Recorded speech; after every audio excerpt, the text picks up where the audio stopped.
Hi everybody. Uh, this is my new branch of YouTube here. It's what I like to call critical thinking. And when you're learning English, or even for native speakers, when you're talking about yourself, to me that's boring.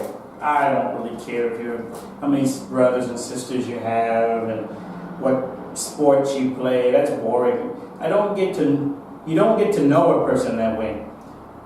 But when you have critical thinking, I think you get to know how a person thinks. Everyone thinks, oh, I know he's a nice person, she's sweet. But are they really? When you put into a situation where you must make a decision, and everyone is not going to like your decision, it shows, in my opinion, how you think. What would you do in this situation? And this is an example right here. If you are, as it says here, you're a manager at a non-profit organization, and you're deciding whether or not to terminate an employee with cancer. Now, your employee has been in charge of fundraising for the last 5 years. But 4 years ago, his performance was poor because he was undergoing chemotherapy for his cancer. Now, since then, it's improved and it's about average.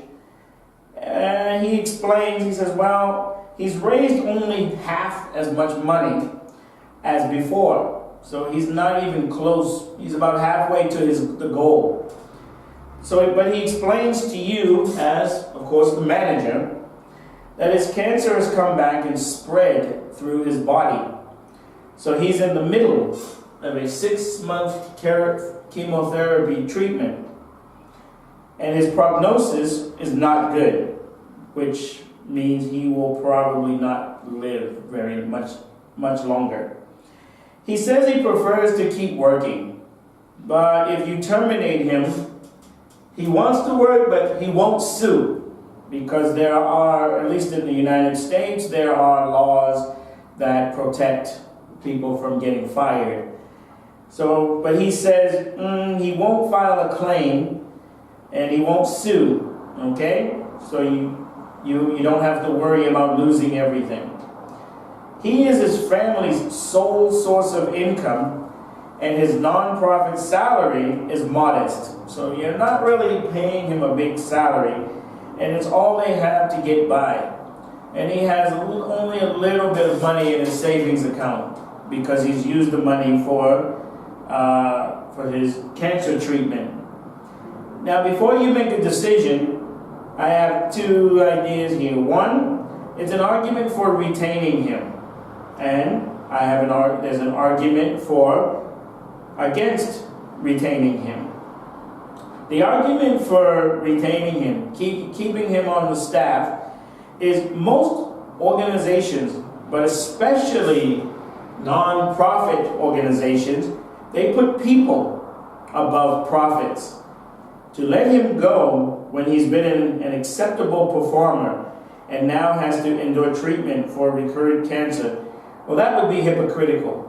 That would make you a hypocrite. You're raising money to help people. You have a person on your staff who needs the help, but you're going to fire them.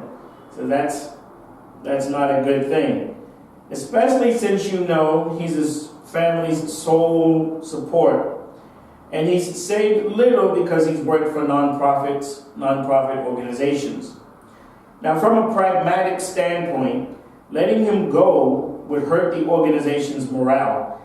If the rest of the staff found out that you fired this person with cancer, the rest of the staff would probably have a very low morale, and they would be worried about their job and what would happen if they got sick.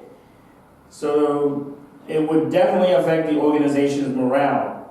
Besides, with his cancer having recurred, so if you remember earlier I said the cancer has come back, okay? It's unlikely he'd want or be able to stay employed for very long. So even though he wants to work, with the cancer coming back, and now spreading through his body, he probably won't be able to work. He'll probably be too weak or too sick. Retaining him would be an appropriate cost of doing business. So the money you're raising to give to people who need it, you could use that money and give it to him. Now, here is an argument against retaining him. So you have two decisions: keep him or fire him. Less money raised means less services to the many needy people, the nonprofit services. So you're raising money to give it to people. But if you don't raise that money, well, you can't give it. Obviously, you can't give it to people. He's only one person. So you're giving all this money you've raised to probably to a lot of different organizations that need the money and can help maybe hundreds of other people. Yes, it's true, he's an employee, but the wise person makes decisions mainly based on what will do the most good, not giving extra consideration to the person in front of you. So, is your decision based on him, or is it based on the company? You can mitigate the toll to staff morale by telling the employees the ethical basis for letting him go and giving them ample opportunity to process it. So you don't really have to tell them the whole truth. And you give them time, and maybe hopefully in a few months or so they will come around and they will understand your decision. To help him financially, because if you remember, he's barely getting by. He doesn't have much savings. To help him financially, you might give him a generous severance package. So it's maybe double it or even triple it. But that's a one-time package of money that you're going to give. So that won't really affect the company too much. That would still save him much money compared with keeping him on staff. Okay? So now, what would you do? Would you fire him? You must remember, he's pretty good at his job until he got cancer. But now, as earlier, he's only raised about half of the money. So what would you do? Would you fire him? Or would you keep him on? You could, my idea, or I don't know if it's good, bad, if you agree or disagree, but you could keep him on staff and he could train someone else to do his job and maybe lower his salary.